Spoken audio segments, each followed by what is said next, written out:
All right, now we're going to do 2G. 2G, Mr. G.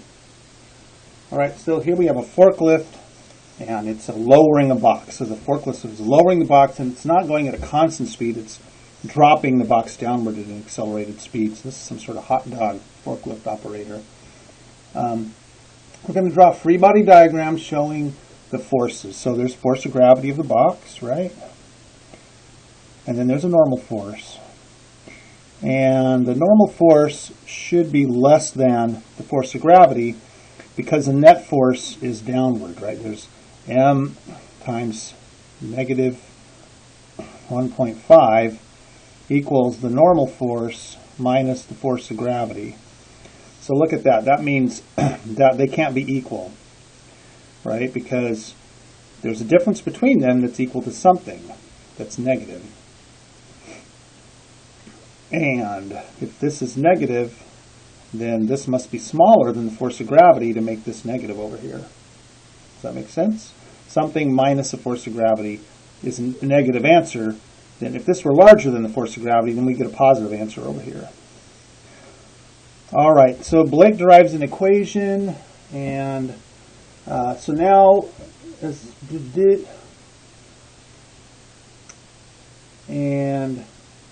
so part C is not about this free body diagram. So why is this equation wrong? So this is basically y equals mx, right?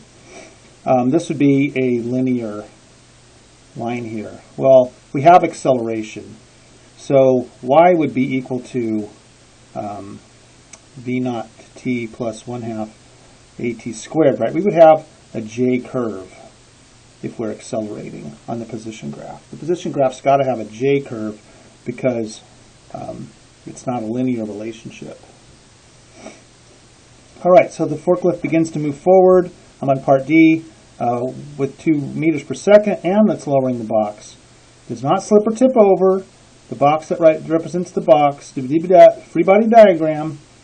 Okay, so what's happening now is we still have the big old force of gravity and the smaller normal force.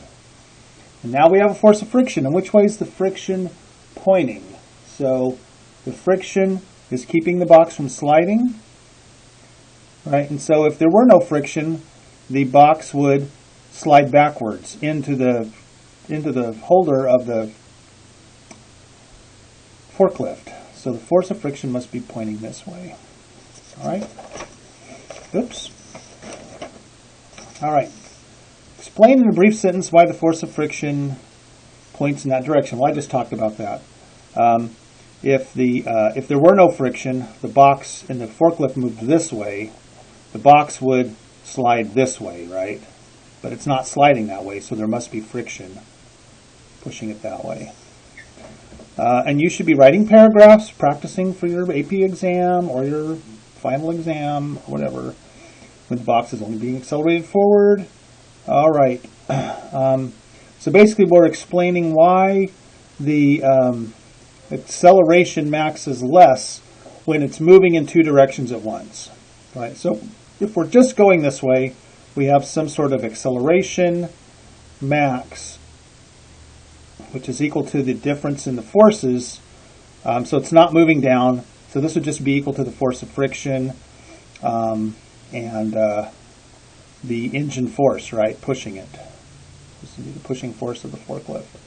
But when we're moving it down at the same time, then the force of friction is equal to the coefficient of friction times the normal force. And now we're changing the normal force. When we move the box down and accelerate the box down, it reduces the normal force, which reduces the force of friction, which reduces the acceleration because that's related to the force of friction. Thank you for being here today. Thank you. Done.